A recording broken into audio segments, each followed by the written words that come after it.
Hei, neraga kareba tumai. Alhamdulillah baik Min, pantunnya mana? Garam halus, garam kasar. Manis pati tanggaku kawe.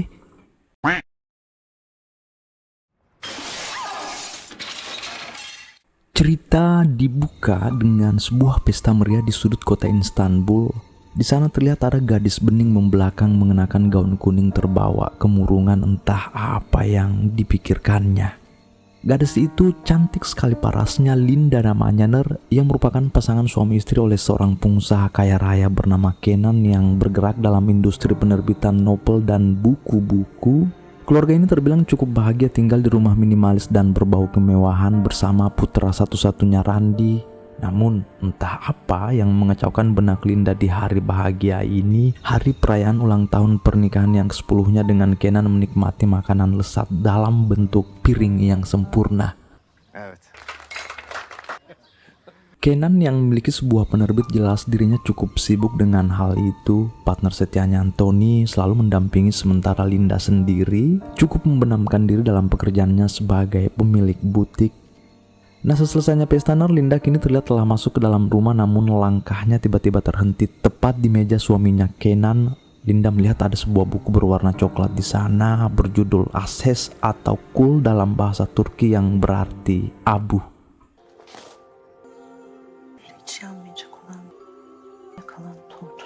Siapa sangka buku coklat usang ini yang entah siapa pengirimnya sangat berbobot makna dan puitis. Linda sendiri yang mulai membacanya seakan-akan ditarik masuk dalam cerita hingga membuatnya penasaran berlebih. Nah, setelah putranya tidur serta si suami, Linda rela begadang sendiri terus melanjutkan bacaan bait demi bait. Buku yang berjudul Abu ini seakan-akan memiliki aura mendalam membuat Linda semakin terhipnotis. Naskah pada buku ini sepertinya mendominasi kisah seorang pria misterius berinisial M. Linda semakin dibuat hanyut hari demi hari, malam demi malam buku itu terus menempel di tangannya. Bahkan ketika tabrak-tabrak masuk dengan si suami sekalipun, buku Kul itu masih terlihat di sekitar Sementara Kenan sendiri masih bersikap acuh tak acuh dengan buku yang dibaca istrinya itu. Sebenarnya pengirimnya pun tak jelas siapa. Perihal pria misterius yang dikisahkan dalam buku tersebut, M dikisahkan memiliki sikap pendiam dan agak kasar, lebih tepatnya introvert, memiliki tato lingkaran kehidupan di lengan kanannya serta bayangan burung di lehernya. Linda sendiri sebagai pembacanya kini mulai dibuat tertarik dan mulai penasaran dengan sosok M itu. Bagaimanakah rupanya, tinggalnya di mana? Apakah memang kisah pada buku ini bukan hanya sekedar fiksi belaka melainkan kenyataan? Entahlah. Nah, daripada dibuat penasaran terus, akhirnya Linda mulai pencariannya terhadap toko roti Musfika yang disebutkan dalam buku tersebut. Konon dari sanalah kisah dimulai. Berdasarkan arahan Maps, akhirnya Linda menemukan toko roti Musfika ditemani sahabatnya Mila. Tempat ini berada di bagian kota tua, sangat kontras dengan lingkungannya yang modern, minimalis, dan korporat. Linda di sana tak melihat siapapun kecuali pria tua si pemilik toko serta susunan roti-roti gembul menggiurkan.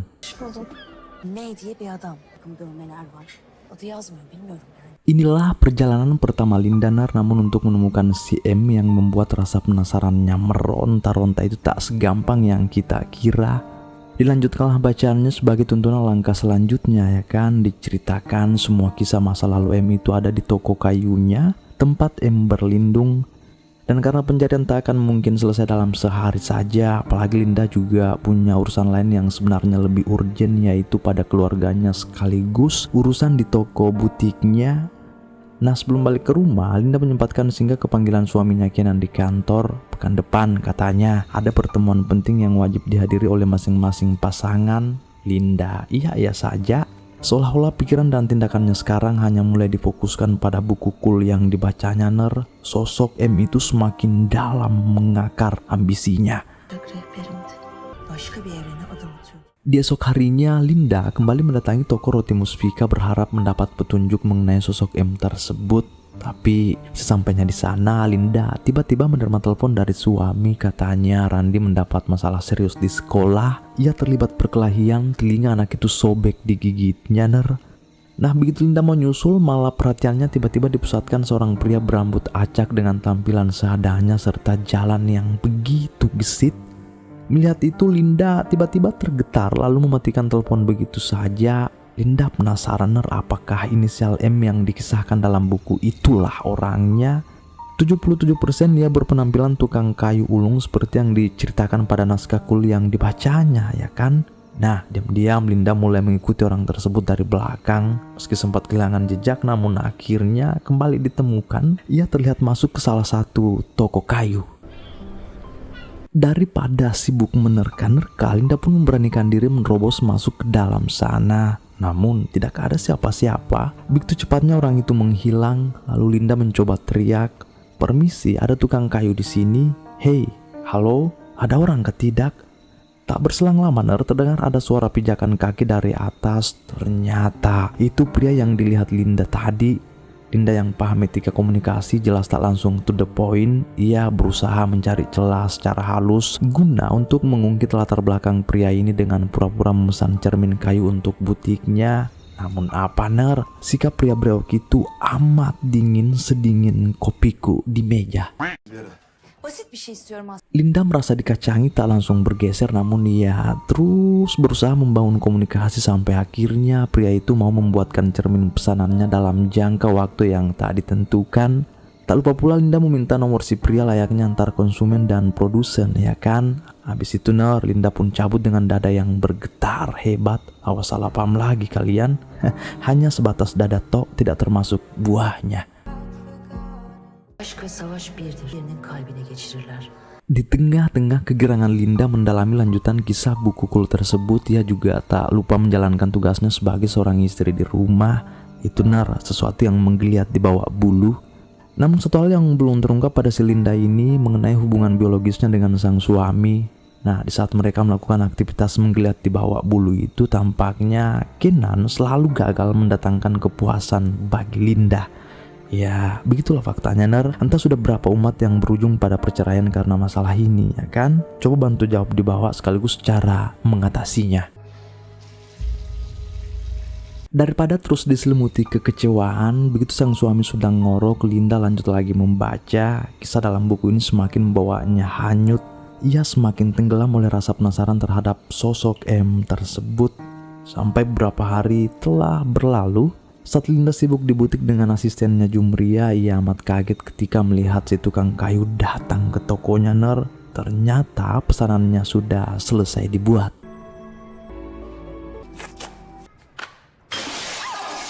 Aduh, kenapa ini cerminnya malah jatuh terhambur? Namun tak apa-apa, si tukang kayu berjanji akan membuatkan yang baru. Sejauh ini Linda semakin yakin tukang kayu tersebut adalah M yang dikisahkan dalam buku Kul. Tapi karena semua ini harus butuh bukti yang konkret juga, Linda pun terus mendalami bukunya sekaligus menghubungkannya dengan si tukang kayu. Tapi pada suatu malam Linda tak sengaja melihat putranya Randi mencoret-coret bukunya, Ya, untung tidak sampai sobek. Aşkım. Oyun oynuyor çocuk. Bitirmedim daha çünkü. Sebenarnya perlahan buku ini mulai menodai keakuran rumah tangga mereka, Sudah beberapa tahun pernikahannya, namun baru kali ini Linda membentak-bentak putranya. Kenan sendiri mulai heran melihat sikap istrinya berubah seperti ini. Lalu di esok harinya Linda terlihat kembali ke tempat tukang kayu. Niatnya ya datang menanyakan cerminnya apa sudah selesai atau belum. Tahu-taunya belum. Linda di sini tak langsung cabut, ia terus berusaha membangun komunikasi dan mulai mempertanyakan nama si tukang kayu. Ia pun mulai membocorkan nama aslinya yang ternyata bernama Metin Ali Soikan. Dari sinilah Linda benar-benar menemukan jawaban jika inisial M dalam buku Kul yang dibacanya benar ini orangnya. Sudah dua fakta, M berarti Metin, kedua seorang tukang kayu sesuai apa yang disebutkan dalam buku Kul yang dibacanya. Nah, dari sini juga Linda semakin memperdalam petualangannya dengan si Ali. Namun susahnya juga sebab si Ali ini sangat pendiam orangnya, penyabar dan sedikit pemalu. Dan malah itulah sebenarnya yang semakin membuat Linda penasaran juga dan terus berusaha agar Ali bisa lebih terbuka lagi. Nah, jika diperhatikan secara saksama, sebenarnya si Linda ini dari awal sudah mulai menyimpan ketertarikan tersendiri terhadap Ali, tergambar dari gerak-geriknya. Dengan fisik Ali yang kokoh, pasti tak diragukan lagi dentumannya yang jelas-jelas berasal dari pekerjaan fisik sebagai tukang kayu, ya kan? Nilan perlahan juga Ali sedikit mulai terlihat terbuka. Nah, yang membuat Linda terkaget-kaget pada saat Ali tiba-tiba mengajaknya ke sebuah tempat. Tanpa penolakan sekalipun, Linda ikut-ikut aja, ya kan? Meski agak sedikit bingung juga sebenarnya si Ali ini mau membawanya kemana. Tapi intinya si Ali terlihat mengajak Linda masuk ke salah satu bangunan terbengkalai. Nuansa tempat ini gelap, kumuh, dan berdebu. Pada ruangan terdalam terdapat satu pintu tersisa yang disinari langsung cahaya dari langit. Semasuknya Linda ke sana, ia langsung disambut lukisan daun dan mata berdebu persis pada menara ajaib yang diceritakan dalam buku yang ia baca. Linda terus mengamati ruang di sekelilingnya seraya Ali menuntunnya untuk menaiki sebuah tangga berkabut debu. Jujur aja, tiap langkah tuh jantung Linda berdebar lebih kencang. Ia merasa takut sampai akhirnya terhenti di anak tangga terakhir. Namun apa yang ada di balik pintu sana mungkin lebih menarik semestinya. Linda pun meneruskan langkahnya menuju pintu ke dunia baru yang ada di atas sana. Ali setia menariknya tanpa sekata-kata pun. Lalu lihatlah apa yang ada di atas sana.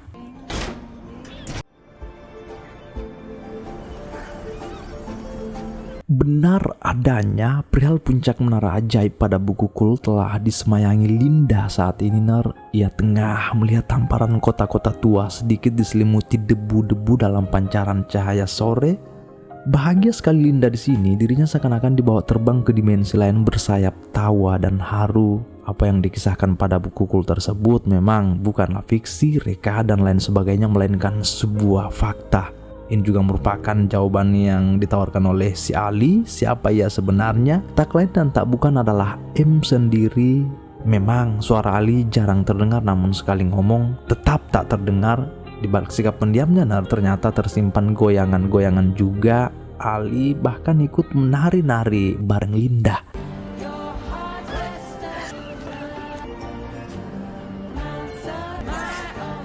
Karena sudah terlanjur terjebak dengan nuansa ini, Linda sampai lupa pulang. Sampai malam mereka stay di sini. Di samping ia telah menemukan jawaban dari misteri besar yang tersembunyi pada nama M yang berarti Metin Ali Soikan, pria yang bersamanya sekarang. Weh, diam-diam mengurep balik si Ali ini.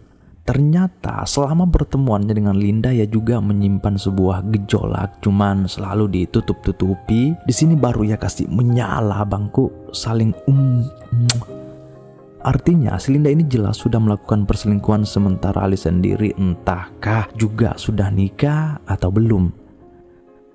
Sepulangnya Linda di rumah, ia begitu disambut dengan wajah cemas suaminya Kenan. Kenan heran Linda baru pulang selarut ini. Ketika Kenan datang bertanya, Linda malah terkekeh-kekeh lalu naik ke kamar. Melihat sikap Linda mulai gagal memainkan perannya sebagai seorang istri atau ibu, Kenan jelas tak bisa tinggal diam. Kini ia mulai datang memantau butik istrinya, namun lagi-lagi Linda tak ada di sana, hanya si Jumria. Kenan melihat ada yang baru di butik, salah satunya cermin kayu yang masih belum terpasang itu, pun langsung bertanya ke Jumria, dari mana asalnya? Kata Jumria, oh itu cermin yang dipesan beberapa waktu lalu dari seorang tukang kayu. Merasa mulai mendapat petunjuk, Kenan pun lanjut mencari lebih lanjut. Sementara Linda yang tiba-tiba menghilang ini, ternyata ia kembali ke tempatnya Ali. Hal mengejutkan telah terjadi di sana. Apakah itu? Linda dan Ali sudah tak mampu menahan syahwatnya. Sesuatu telah menggeliat di bawah bulu mereka, benar-benar menyala sampai-sampai peralatan kayu Ali terhambur kiri kanan, liar, kasar, dan kotor. Nah, adapun salah satu masalah pertama Linda melakukan ini sebenarnya sebab ia tak menemukan keseimbangan antara cinta dan urusan ranjang oleh Kenan. Oleh karena itu tidak mengherankan jika si Linda ini mencari rasa baru, ya kan? Kenapa? Sebab yang di rumah rasa vanila, sementara ini ada manggo-manggonya katanya, bahkan tahan lama. Dalam hal ini sudah kita pahami bersama bahwa suami telah mengecewakan sang istri secara emosional serta secara biologis. Hal yang lumrah bahkan di kehidupan nyata sekalipun, krisis parubaya membuat wanita menginginkan lebih, mendorongnya ke pelukan misterius orang asing. Maka jangan heran jika perselingkuhan terdengar makin heboh. Lalu sejauh ini ada satu pertanyaan besar, siapakah penulis dari pengirim pada buku Kul tersebut? Apakah si Ali ini sudah beristri atau belum? Kenapa penulisnya seakan telah melakukan hal yang sama terhadap apa yang dijalani oleh Linda sekarang? Sudah honor kebenaran dan kebohongan pasti akan segera terungkap. Yang jelas, Kenan sekarang sudah terombang-ambing oleh keadaan. Sampai akhirnya Linda telah mencapai akhir cerita naskah buku tersebut. Ternyata berujung tragis. Penulis mengklaim bahwa M membunuhnya. Dari sinilah Linda mendapati jawaban jika penulis buku ini antara mantan kekasih atau mantan istri si Ali sendiri. Sangat memungkinkan jika si Ali itu bisa jadi psikopat berkedok tukang kayu. Linda bisa jadi korban selanjutnya, Bitirdim. Fikir güzeldi. Bir duygusallık. Setelah dirinya merasa terancam, mau tidak mau Linda terpaksa mengembalikan buku tersebut ke suaminya, Kenan. Buku yang sama sekali tak layak diterbitkan bahkan tanpa nama penulis sekalipun. Dan karena Kenan juga penasaran, ia pun mulai membaca lembar demi lembar. Kenan tidak butuh waktu lama untuk menyelesaikan buku itu. Begitu ia sudah menelah makna seluruh isinya, Kenan langsung bergerak cepat mencari M, si tukang kayu. Kenan telah memiliki kecurigaan besar terhadap M, pasti memiliki keterkaitan dengan istri tercintanya Linda. Nah sekarang ini Kenan mulai melakukan penyelidikan terhadap penulis buku tersebut dengan melacak perusahaan kurir yang mengirimkan buku itu ke alamat kantornya. Nah, melalui itu Kenan akhirnya berhasil menemukan sebuah alamat pengirim buku Kul. Namun, ia tidak langsung menuju ke sana terlebih dahulu. Ia berpacu mengelilingi kota tua mencari istrinya Linda.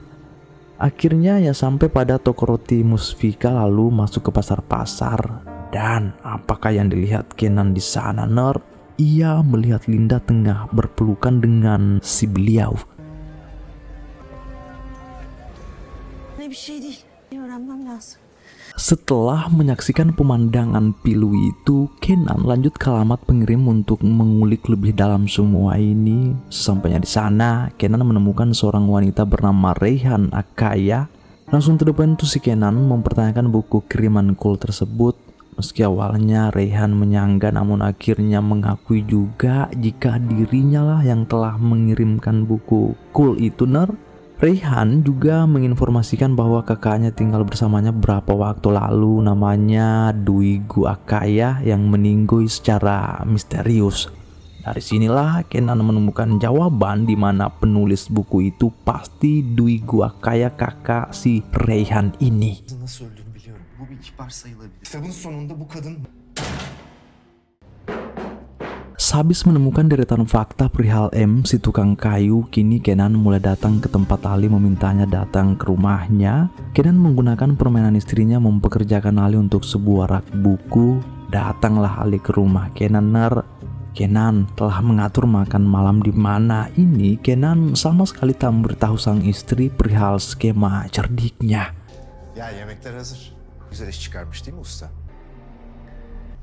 Etler hazır. Dapat dipahami bahwa Linda dan Ali sangat terkejut tiba-tiba satu atap seperti ini dengan undangan terpisah dari Kenan. Lihatlah betapa cerdiknya Kenan mempertemukan mereka berdua, di mana ini sepertinya adalah makan malam yang paling menegangkan. Olmak lazım.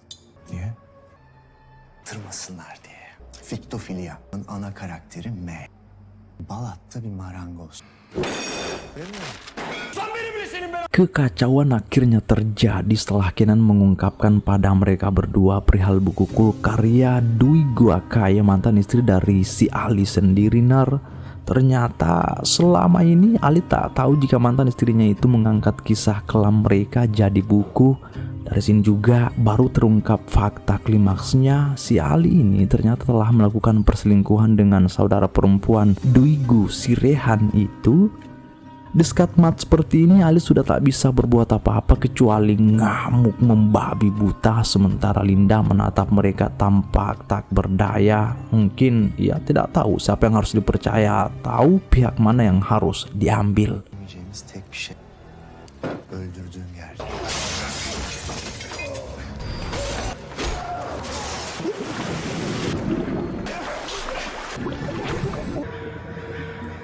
Apalah daya, saat terjadi baku hampur di kolam, Kenan ternyata tertusuk benda tajam dari Alinor hingga akhirnya ia terbunuh. Nah, tak terasa pula kita ini ternyata telah berada di penghujung kisah. Setelah kematian Kenan, rekannya si Anthony kini merangkai semua kisah tersebut jadi sebuah novel yang laris manis dengan judul yang sama, yaitu Ashes. Atas kisah yang kelam itu pula, kini Anthony bisa melebarkan sayapnya dan terus membuat karya-karya baru yang mengesankan. Nah, adapun nasib Linda dan Ali mungkin saja akan hidup dengan penyesalan-penyesalan yang kian berakhir seperti debu-debu berterbangan di depan rumah. Kini telah usai.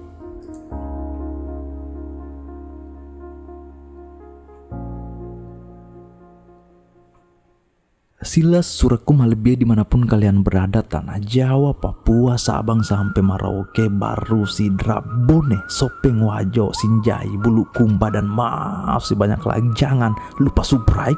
Yang terpenting menurut kalian hal yang bisa kita petik dari kisah Linda dan si Kenan dan si Ali ini, ketik di bawah ya. Selamat bersua di video selanjutnya.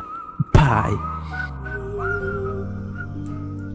And every time I try to fly, I fall without my wings. Feel so small. Guess I need you, baby. And every time I see you in my dreams, I see your face haunting me. Guess I need you, baby. I make believe that you are here.